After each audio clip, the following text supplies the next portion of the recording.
देखिए, आपको इस वीडियो को देखने के बाद ये सारे टाइप हमने इसमें किए हैं, आप इसको कर लीजिए। इसके बाद आपको कैलेंडर का कोई भी क्वेश्चन आपको डाउटफुल नहीं लगेगा, किसी भी क्वेश्चन में कोई कठिनाई नहीं आएगी। आप कैलेंडर के क्वेश्चन को आसानी से कर सकते हैं। ठीक है, हमारी वीडियो पूरी देखिए लास्ट तक, और अगर आपको किसी भी क्वेश्चन में कोई डाउट होता है तो आप कमेंट बॉक्स में कमेंट कर सकते हैं।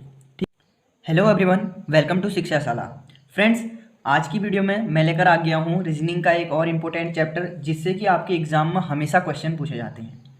तो फ्रेंड्स, आज की वीडियो में हम कैलेंडर के इम्पोर्टेंट क्वेश्चंस करेंगे, और इससे जो भी इंपॉर्टेंट क्वेश्चन आपके एग्जाम में बन सकते हैं उन पर हम डिस्कस करेंगे। तो फ्रेंड्स, इस वीडियो में जो भी क्वेश्चन लाया हूँ वो सारे क्वेश्चन आपके एग्जाम में बार बार पूछे गए हैं और आने वाले एग्जाम में भी पूछे जा सकते हैं। और इन क्वेश्चन को करने की एक नई ट्रिक लाया हूँ, जिस ट्रिक के माध्यम से आप कम से कम समय में इन क्वेश्चंस को कर सकते हैं। तो फ्रेंड्स, ज़्यादा समय न लेते हुए आइए वीडियो की शुरुआत करते हैं पहले क्वेश्चन के साथ।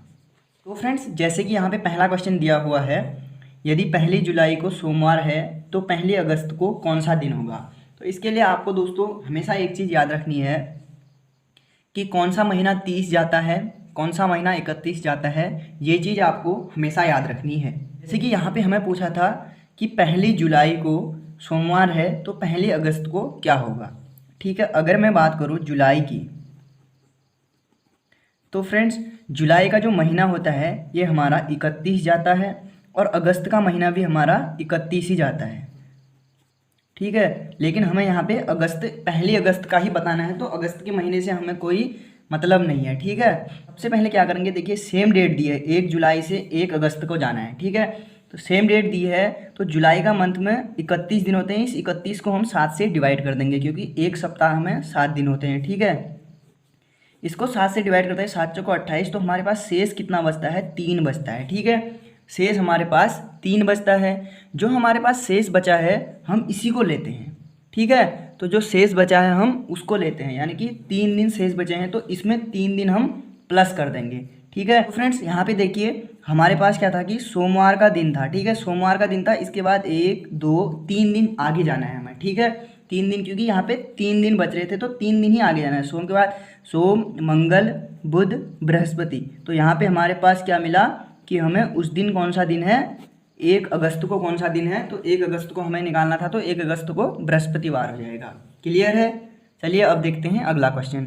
तो फ्रेंड्स यहाँ पे अगला क्वेश्चन देखिए, यदि 27 सितंबर 2018 को शनिवार था तो 27 अक्टूबर 2018 को कौन सा दिन होगा। ठीक है, तो सितंबर से अक्टूबर में जाना है हमें। ठीक है, अब आपको पता है कि जो सितंबर का महीना होता है वो कितना आता है, वो हमेशा 30 का महीना होता है। ठीक है, 30 का महीना होता है। अब हमें 30 का महीना तो होता है, लेकिन हम 27 सितंबर से जाना है, तो इस 30 में से हमने 27 को पहले माइनस कर लेना है। ठीक है, 27 को हमने माइनस कर लिया। अब उसके बाद क्या बचा कि उसके बाद कितने दिन बचे, देखिए 30 में से 27 को माइनस कर लेते हैं, तो 3 दिन तो हमारे पास बचे, किसके, 3 दिन बचे हमारे पास सितंबर माह के, और 27 दिन बचे हमारे पास अक्टूबर के। ठीक है, ये 27 अक्टूबर तक जाना है, तो 3 अब इसमें प्लस कर देंगे 27, क्योंकि 27 अक्टूबर तक जाना है, तो इसका मतलब ये आ गया हमारे पास 30 दिन। ठीक है, तो 30 दिन जाना था, तो 30 दिन जाने के लिए इसको हम 7 से डिवाइड कर देंगे। 7 से जब डिवाइड करते हैं तो 7 चौके 28, हमारे पास बचता है 2। ठीक है, तो 2 शेष बचता है, अर्थात 2 दिन आगे चले जाएंगे। तो शनिवार से 2 दिन आगे जाने पर हम यहाँ पे शनिवार लिखते हैं। शनिवार से 1 दिन आगे गए रविवार, और 2 दिन आगे गए तो हमारे पास आ गया सोमवार। क्लियर है फ्रेंड्स। देखिए, आपको इस वीडियो को देखने के बाद ये सारे टाइप हमने इसमें किए हैं, आप इसको कर लीजिए। इसके बाद आपको कैलेंडर का कोई भी क्वेश्चन आपको डाउटफुल नहीं लगेगा, किसी भी क्वेश्चन में कोई कठिनाई नहीं आएगी। आप कैलेंडर के क्वेश्चन को आसानी से कर सकते हैं। ठीक है, हमारी वीडियो पूरी देखिए लास्ट तक, और अगर आपको किसी भी क्वेश्चन में कोई डाउट होता है तो आप कमेंट बॉक्स में कमेंट कर सकते हैं। ठीक है, तो फ्रेंड्स अब देखते हैं अगला क्वेश्चन। तो फ्रेंड्स अब देखिए यहाँ पे अगला क्वेश्चन दिया हुआ है, यदि अप्रैल माह की 3 तारीख को मंगलवार है तो इसी माह की 25वीं तारीख को कौन सा दिन होगा। ठीक है, अब बात किसकी कर रहा है, वो अप्रैल माह की, अप्रैल माह की 3 तारीख को। ठीक है, तो 3 अप्रैल को क्या है हमारे पास, उसमें दिया है कि 3 अप्रैल को मंगलवार है। ठीक है, 3 अप्रैल को मंगलवार हो गया, और पूछ रहा है कि 25वीं तारीख को कौन सा दिन होगा। तो हमें क्या करना है, इस 25 में से ये 3 माइनस कर लेना है। ठीक है, तो जैसे ही मैं 25 में से 3 माइनस करता हूँ तो मेरे पास आता है 22। अब इस 22 को मैं 7 से डिवाइड कर देता हूँ। ठीक है, तो 7 से डिवाइड करने पर 7 या 21, एक दिन मेरे पास शेष बच जाता है। ठीक है, एक दिन शेष अर्थात मुझे मंगलवार से एक दिन आगे जाना है। तो मंगलवार से एक दिन आगे जाऊंगा तो मंगलवार के बाद क्या आता है, बुधवार। ठीक है, तो हमें मिल गया कि 25 जो तारीख होगी अप्रैल माह की वो क्या होगा, बुधवार होगा उस दिन। क्लियर है फ्रेंड्स। अब देखते हैं अगला क्वेश्चन। तो फ्रेंड्स अब बढ़ते हैं अगले क्वेश्चन की ओर। अगला क्वेश्चन कुछ इस प्रकार से है। सबसे पहले तो मैं इस क्वेश्चन पर इम्पोर्टेंट मार्क कर देता हूँ। क्लियर है, क्योंकि ये क्वेश्चन आपके एग्जाम में बहुत बार पूछा गया है और एग्जाम के दृष्टिकोण से ये बहुत इंपॉर्टेंट भी है। ठीक है, इस क्वेश्चन में क्या बताना है, देखिए आपको थोड़ा सा इसमें ज़्यादा मंथ का गैप दिया है। ठीक है, और डेट भी थोड़ा सा अलग अलग दी है। यहाँ पे 15 दी थी, यहाँ पे 3 सितंबर दी है। तो इस क्वेश्चन को आप इंपॉर्टेंट मार्क कर सकते हैं। ठीक है, तो देखिए यहाँ पे क्वेश्चन कुछ इस प्रकार से है। यदि 15 जनवरी 2015 को सोमवार था तो 3 सितंबर 2015 को कौन सा दिन होगा। ठीक है, तो इसको निकालने के लिए हमें सबसे पहले क्या करना है, यहाँ पे मंथ लिख लेने हैं। जनवरी, फरवरी, मार्च, अप्रैल, मई, जून, जुलाई, अगस्त एंड सितंबर। ठीक है, सितंबर तक जाना है तो मैंने सितंबर तक लिख लिया। ठीक है, तो इसके बाद हम क्या करेंगे इसमें फ्रेंड्स, तो इसके बाद देखिए कितना था, 15 जनवरी। तो 15 जनवरी था और जनवरी कितनी जाती है, जनवरी जाती है आपका 31।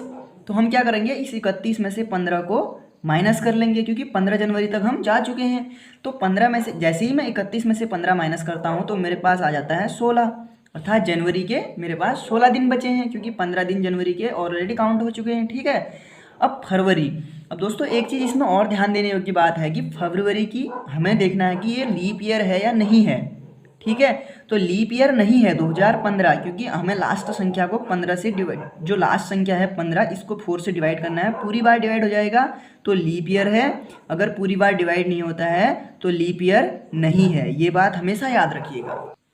तो ये 2015 जो है वो लीप ईयर नहीं है। अगर लीप ईयर नहीं है तो फरवरी 28 जाती है। ठीक है, तो मैं इसको 28 लिख देता हूँ। अब मार्च जो है वो 31 जाता है।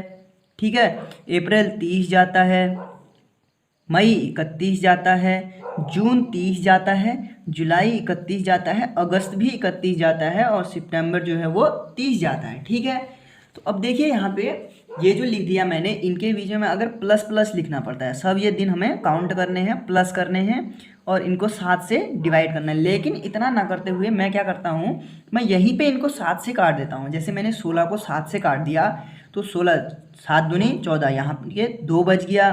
फिर प्लस 28 को काट दिया तो 0 हो गया। फिर 31 को काटा तो मेरे पास 3 बचा शेष। 30 को काटा तो मेरे पास 2 बचा। फिर इस 31 को काटा तो 3 बचा। फिर इस 30 को काटा तो 2 बचा। 31 को काटा 3 बचा। इस 31 को काटा 3 बचा। अब यहाँ पे देखिए सितंबर में मैंने 30 लिखा है, लेकिन 30 नहीं होगा, केवल 3 होगा। सितंबर में केवल 3 होगा। ठीक है, तो इसका 3 लिख दिया, क्योंकि 3 सितंबर तक ही हमें जाना है, 30 सितंबर तक नहीं जाना है। ठीक है, तो इसके बाद देखिए अब इन सब के बटे में हम 7 लिख देते हैं, क्योंकि एक हफ्ते में 7 दिन होते हैं, तो इसका नीचे बटे में हमें 7 लिखना है। अब इन सबको ऐड कर लीजिए, 3 2 5, 5 2 7, 7 3 10, 10 2 12, 12 3 15, 15 3 18 और 18 और 3 21। ठीक है, तो 21 बटे 7 आ गया हमारे पास। तो 7 से इसको काटता हूँ तो 7 से पूरी बार कट जाता है, यानी कि शेषफल 0 बचता है। तो अर्थात इसका मतलब क्या होगा कि 15 जो 3 सितंबर का हमें बताना था, तो 3 सितंबर को भी सोमवार ही होगा। क्लियर है फ्रेंड्स। अब देखते हैं अगला क्वेश्चन। तो फ्रेंड्स अगला क्वेश्चन देखिए, यहाँ पे इस क्वेश्चन को भी आप इम्पोर्टेंट मार्क कर लीजिएगा, क्योंकि इसमें हमें पीछे आना है। अभी तक हम आगे जा रहे थे, अब हमें पीछे आना है। ठीक है, क्योंकि नवंबर का दिया है, जुलाई का हमें बताना है। तो इसके लिए कैसे करेंगे, ये देखिए यहाँ पे हमें पूछा गया है, यदि 10 नवंबर 2007 को रविवार हो तो 14 जुलाई 2007 को क्या दिन था। तो इसके लिए क्या करना है हमें, पहले देखिए 14 जुलाई का निकालना है। ठीक है, तो 14 जुलाई का निकालना है हमें। तो हम क्या करेंगे, 14 जुलाई का निकालने के लिए देखिए ये 14 को जुलाई कितना आता है, 31 का महीना होता है। 31 में से 14 माइनस कर लेंगे। ठीक है, तो 31 में से 14 माइनस करता हूँ तो मेरे पास आते हैं 17 दिन। ठीक है, तो जुलाई के हमारे पास कितने बचे, जुलाई के नीचे मैं लिख देता हूँ 17 दिन। ठीक है, अगस्त के लिख देते हैं, अगस्त के 31 जाती है तो मैं सीधे 3 लिख देता हूँ। सितंबर का लिख देते हैं। ठीक है, तो सितंबर 30 जाता है, तो सितंबर के 2 लिख देते हैं। फिर यहाँ पे अक्टूबर आता है, अक्टूबर के 3 लिख देते हैं। फिर यहाँ पे नवंबर आता है, नवंबर के हमें केवल 10 दिन लिखने हैं, ठीक है। तो हम लिखेंगे इसके 10 दिन। अब देखिए यहाँ पे इसको भी मैं 7 से डिवाइड करता हूँ, तो मेरे पास 7 दूनी 14, 14 3 बज गया, ठीक है। और इसको भी करता हूँ तो इसके भी 3 बज गया, 7 एकम 7 3 बज गया, ठीक है। अब इन सबको हमें ऐड करना है। देखिए 3 + 3 + 2 + 3 और +3, इस सब के बटे में 7 लिख देंगे, ठीक है। तो अब इसको काउंट कीजिए, 3 3 6, 6 2 8, 8 3 11, 11 और 3 14, 14 बटे 7 आया हमारे पास, ठीक है। तो 14 बटे 7 को अगर हम काटते हैं तो 0 शेषफल आता है। तो 0 शेषफल आता है तो हम वही डेट रहेगी, ठीक है। तो रविवार ही होगा, क्योंकि 14 जुलाई को भी रविवार ही होगा।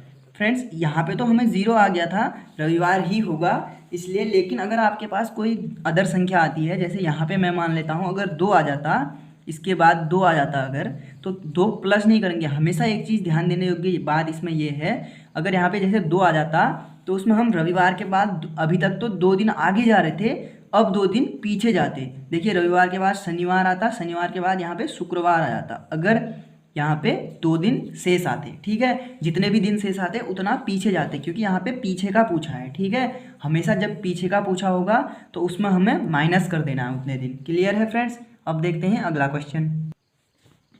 तो फ्रेंड्स अब देखिए यहाँ पे, यदि 22 जून 1992 को मंगलवार हो तो 22 जून 1996 को कौन सा दिन होगा।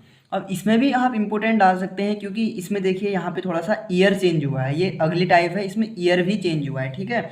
जब भी आपको ईयर चेंज दिखेगा तो उसमें ज़्यादातर डेट सेम आती है, डेट सेम आएगी बट ईयर चेंज होगा, ठीक है। तो इसको कैसे करेंगे हम, आपको ये देखना है कि एक साल में कितने दिन ऑड बचते हैं, कितने दिन लास्ट में शेष बचते हैं, ठीक है। उसके लिए हमें देखिए 365 दिन होते हैं एक नॉर्मल ईयर में। मैं इस 365 को 7 से डिवाइड करता हूँ तो मेरे पास 7 पंचे 35, 7 दूनी 14, एक दिन जो बच जाता है वो शेष बचता है, ठीक है, जो नॉर्मल ईयर है। अगर मैं लीप ईयर की बात करूँ तो लीप ईयर में 2 दिन बच जाएंगे, ठीक है। फरवरी 29 जाएगी तो एक दिन और ऐड हो जाएगा। नॉर्मल ईयर में 1 दिन, लीप ईयर में 2 दिन। हमेशा आपको ये बात याद रखनी है, ठीक है। अब यहाँ पे देखिए 1992 की बात करूँ तो मैं 1992 वैसे तो लीप ईयर है, ठीक है, लीप ईयर है 1992। लेकिन यहाँ पे देखिए हमें जून में जा चुके हैं, तो जून यानी कि अगर फरवरी और जनवरी काउंट होते तब हम लीप ईयर लगाते, क्योंकि फरवरी लीप ईयर है, ठीक है, फरवरी से काउंट होता है। लेकिन यहाँ पे फरवरी काउंट नहीं है तो हम इसको लीप ईयर नहीं मानेंगे अब, क्योंकि 1992 का एक दिन, 1993 का भी एक दिन, 1994 का भी एक दिन, 1995 का भी एक दिन, 1996, अब 1996 लीप ईयर है, ठीक है। तो 1996 जो है वो एक लीप ईयर है। लेकिन अब यहाँ पे देखिए लीप ईयर क्यों है, क्योंकि इसमें जनवरी काउंट हो रहा है ना, जनवरी फरवरी मार्च तब तो जून तक जा रहे हैं, तो इसके हो जाएंगे हमारे पास 2 दिन, ठीक है। इसमें देखिए एक दिन काउंट करता हूँ 1992 का, तो मैं 1993 में पहुँच गया, ये 1994 में, ये 1995 में और ये 1996 में, ठीक है। अब इस टोटल को मैं 7 से डिवाइड करता हूँ, ये कितना है 1 1 2, 2 1 3, 3 और 2 5। अब यहाँ पे 5 7 से डिवाइड नहीं होता तो मेरे पास टोटल 5 दिन ही बचे, ठीक है। तो 5 दिन बच गए। अब इस 5 दिन को मैं क्या करता हूँ, मंगलवार में 5 दिन ऐड कर देंगे हम, ठीक है। मैंने यहाँ पे लिखा मंगलवार, मंगलवार के बाद आ जाएगा बुधवार, फिर आ जाएगा बृहस्पतिवार, फिर आ जाएगा शुक्रवार और फिर आ जाएगा शनिवार। देखिए 1 2 3 4 और लास्ट में आ जाएगा रविवार, ठीक है। तो उस दिन क्या होगा, अगर हमें पूछता है कि 22 जून 1996 को क्या होगा, तो 22 जून 1996 को होगा रविवार आपका, ठीक है। अब देखते हैं अगला क्वेश्चन। तो फ्रेंड्स अब देखिए यहाँ पे अगला क्वेश्चन दिया हुआ है, इसमें थोड़ा सा हमें पिछले साल का निकालना है, अगले साल का दिया है और बाद के पुराने साल का निकालना है, ठीक है। तो इसको कैसे करेंगे, यदि 15 मार्च 1992 को शुक्रवार है तो 15 मार्च 1989 को कौन सा दिन था, ठीक है। इसमें पिछला निकालना है, ठीक है। तो अब बोला किसका है कि 15 मार्च 1992 का हमें दिया हुआ है कि इस दिन शुक्रवार यानी कि फ्राइडे था, ठीक है। अब हमें निकालना किसका है, 1989 का, ठीक है। तो इसके लिए क्या करेंगे हम, देखिए 1992 जो था वो लीप ईयर था, इसमें लीप ईयर काउंट होगा, जैसे अगले में हमने नहीं किया था लेकिन इसमें करेंगे, इसमें पीछे को आ रहे हैं। तो मार्च के बाद फरवरी में आएंगे, फरवरी के बाद जनवरी में आएंगे, इस तरह से, ठीक है। तो लीप ईयर था तो इसके 2 दिन काउंट होंगे, 1992 के हम आ गए हैं 1991 में, 91 का एक दिन काउंट हुआ 1990 में, 90 का एक दिन काउंट होगा क्योंकि 90 भी लीप ईयर नहीं है। 90 का एक काउंट हुआ तो हम आगे 89 में। अब हमें 89 का ही बताना था तो इसको 7 लिख देंगे। लेकिन यहाँ पे देखिए 2 और 2 4 ही हो रहा है तो 7 की ज़रूरत नहीं है। ठीक है, तो 7 की ज़रूरत नहीं है। तो अब हमारे पास क्या आया 4, तो 4 दिन बचे शेष। तो 4 दिन शेष। अब देखिए यहाँ पे क्या था शुक्रवार। अब हमें शुक्रवार से पीछे आना है 4 दिन। ठीक है, हमेशा ध्यान रखना जहाँ पे पीछे का निकालना है तो इसको माइनस करना है। ठीक है, तो शुक्रवार था। अब हमारे पास दिया था कि 15 मार्च 1992 को शुक्रवार है। ठीक है, तो पीछे का निकालना है तो हम इसके पीछे जाएंगे। देखिए यहाँ पे शुक्रवार था तो यहाँ पे बृहस्पतिवार होगा, यहाँ पे बुधवार होगा और यहाँ पे मंगलवार होगा और इधर होगा हमारा सोमवार। ठीक है, यानी कि 15 मार्च 1989 को कौन सा दिन होगा, सोमवार होगा। क्लियर है फ्रेंड्स। तो फ्रेंड्स यहाँ पे देखिए एक क्वेश्चन और दिया हुआ है, यदि वर्ष 1996 में गणतंत्र दिवस शुक्रवार को मनाया गया था तो वर्ष 2000 में स्वतंत्रता दिवस किस दिन मनाया गया। फ्रेंड्स अगर आपने पूरी वीडियो देखी है तो मैं एक चीज़ बोलता हूँ कि इस वीडियो का आंसर आप कमेंट बॉक्स में कमेंट कीजिए। जिसने पूरी वीडियो देखी है वो इसका आंसर कमेंट बॉक्स में कमेंट करना ज़रूर और बताना कि इसका आंसर क्या आ रहा है, क्योंकि जिसने भी वीडियो पूरी देखी होगी उसको ये क्वेश्चन का आंसर आ जाएगा। ठीक है, और अगर आपको वीडियो अच्छी लगी तो वीडियो को लाइक कीजिए, चैनल पर नए हैं तो चैनल को सब्सक्राइब कर देना, क्योंकि इस चैनल में हम हमेशा आपके लिए ऐसे ही टॉपिक लाते हैं जो कि आपके एग्ज़ाम के दृष्टिकोण से बहुत ही इम्पोर्टेंट हैं। ठीक है, और इस क्वेश्चन का आंसर कमेंट में कमेंट कीजिए, जिसको पता है, जिसको नहीं पता है तो उसको अगली वीडियो में इसका आंसर मिल जाएगा। क्लियर है फ्रेंड्स, मिलते हैं किसी नई वीडियो के साथ एक नए टॉपिक के साथ, तब तक के लिए शुक्रिया।